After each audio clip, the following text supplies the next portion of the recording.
that was done in 1250 BCE, which was 3,100 years before Delany made his transition in 1885. So it's more than actually 4,000 years old.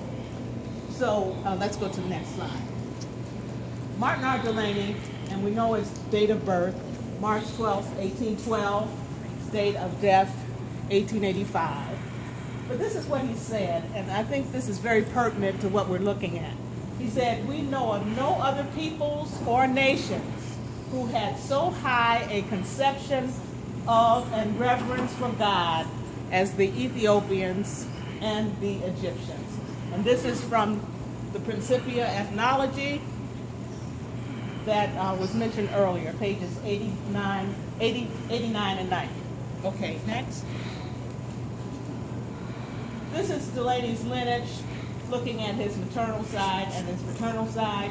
You've heard this before. The grandmother Gracie, she actually lived to be 107 years old. And when you think about that during the time that she lived, that's phenomenal. The grandfather Shango and the maternal grandparents that we don't know the name. This is coming from Frank Rollins' work on Delany, which you can find online. Let's go to the next slide. Okay, what we want to look at as we think about Delany as we go to the cemetery is how our ancestors viewed the human nature. And a person was not just the person. The person was combination of all of these parts, but all of these parts work together. They were integrated. So the person has a name called the Ren. It's the ancient Egyptian word for name. So your Ren has meaning. Whatever name your parents gave you designates how they viewed you and their expectations for you. So think about your name, your surname, your given name, and think about what that means and how it has actually shaped your own development. A person has a ba, which is the personality. And a ba is those things that make you different and unique from someone else. So what is it about you that's different than the person who's sitting next to you? Or what is it about you that's different than your siblings? Something that's uniquely you that defines the path that you should be taking in your life. For example, Larry is our historian. This didn't just happen today. He's pursued this path for most of his life and will continue to do that, to teach us. You also have your physical body, which is your ha, and that's what everybody sees. Even if they don't know who you are as a person, they know who you are physically. You also have your ib, which is your heart. But your heart is not just your heart in the thinking of our ancestors. Your heart is your seat of your feeling and the seat of your thinking. So when you hear the word ib, you're talking about the mind of a person and the heart of a person, and combining that makes the character of a person, who that person is, and the things that the person thinks and the things that the person does.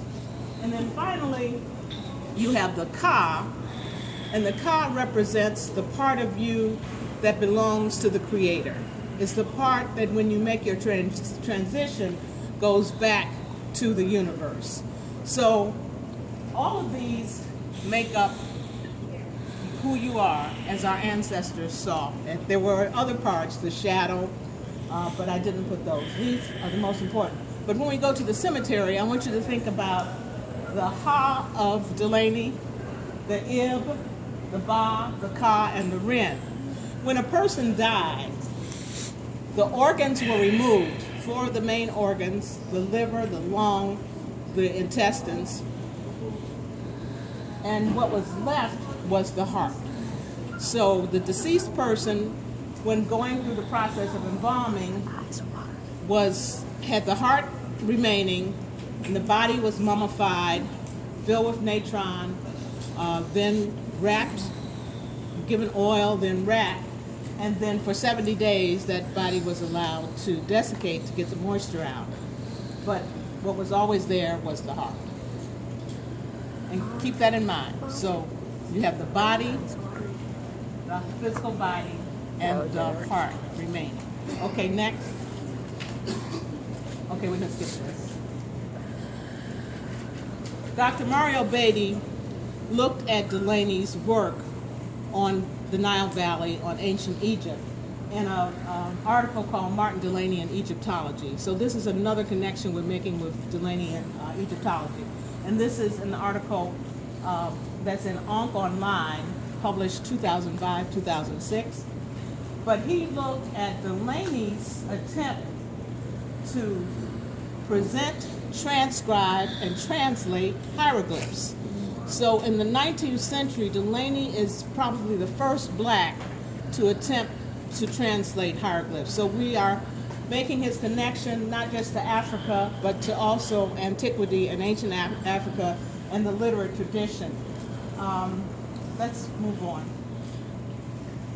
Okay, this is an example of a tomb autobiography. Let's move on. When a person died, after passing through the embalming for 70 days, usually the person spoke of what they had done in life. So if Delany was to speak of what he accomplished, he might say something like this in the 19th century Common Era, as Harkuf said in the 6th dynasty in the BCE, who said, "I have come from my city, I have descended from my nome, I have built a house, set its doors, I have dug a pool, planted sycamores. The king praised me. My father made a will for me." And this is the key part. He says, "I was one worthy, one beloved of his father, praised by his mother, whom all his brothers loved. I gave bread to the hungry, clothing to the naked. And O you who live upon earth," that's you who's going to go to this tomb today, "who shall pass by this tomb going north or south, who shall say," and this is a Hotep Dinaisu, "1,000 loaves and beer jugs for the owner of this tomb. I shall watch over them in the necropolis. I am an excellent equipped spirit," that's an Akh, an ancestor, "a lector priest who knows his speech. As for any man who enters this tomb unclean, I shall seize him by the neck like a bird, and he will be judged for it by the great God." And this is a very important part. "I was one who spoke fairly, who repeated what was like. I never spoke evilly against any man to his superior, for I wished to stand well with the great God. Never did I judge between two contenders in a manner which deprived the son of his father's legacy." So this is how a person wants to be remembered in the ancient African world. And I think this also fits the sentiment of Major Delany. Okay, next. Okay, let's go. Smile. Next. Okay. Smile. This writing, this papyrus, the Europeans call it the Book of the Dead. Ancient Egyptians called it the Book of Coming Forth by Day, and it's written with those hieroglyphs that you see there. It's divided into chapters by Lepsius in 1842, but there are no chapters in the ancient text. These are actually just sections of the papyrus that's in the British Museum today, if you want to see the original papyrus. The Egyptologists call these spells, but our ancestors called them utterances and prayers. Egyptologists called dead and deceased, we call them ancestors or the blessed dead. Where they go after passing through the embalming, the netherworld by the Egyptologists, and our ancestors called it the duat. So just so you'll understand the difference in the mind thinking, the thinking and the perspective. Okay, next. Okay, this is that's what we'll see if we go to Egypt. Part of the papyrus from Ani. And this is the time in the duat. And the time in the duat is 12 hours. The sun travels 12 hours above the earth, then goes into a transition called the Aket, and then into the duat, where there are 12 hours. And this is the scene where the deceased, in this case, this is Ani, represented in this particular text. So if we think of Delany, going through what the ancestors went through, being led by Inpu, the embalming, the nature of embalming, who walks him through to the scales. And these are the scales of Ma'at, where the heart is weighed against the feather. So the heart that's left with the body is weighed at death against the feather of Ma'at. And what the person or the image to the right of the scale is called Jehudi. It's the divine scribe who records what is being said during this ritual, this symbolic ritual. And standing there by Inpu at the scale is the eater of, or the devourer of hearts. The next scene is Ani, having passed through this weighing of the heart, by Horus with the falcon head, and he's standing before Usir. Usir, who is the Kenti Amenti, the foremost of the Westerners, who stands behind him is Osset and Nebuchadnezzar. And that is where it is determined whether the deceased will go forth by day, having passed through making all of the declarations, the 42 declarations in the hall of double Ma'at or Ma'ati. When the deceased reaches Usir and he has passed and made these 42 statements of innocence, it is declared at the end that he is pure. And so the deceased says, I am pure, I am pure, I am pure, I am pure, and says it 4 times. And then the deceased is free to go forth by day as a blessed ancestor. So let's think of Delany as our blessed ancestor, who has made these declarations of innocence, who has shown that he is worthy, and that he comes forth before us today as one who is pure and free from concern. So let's go to the next one. These are titles for Usir, also called Osiris. He's the Neb Jedu, the Lord of Jedu. He's the Neb Abiju.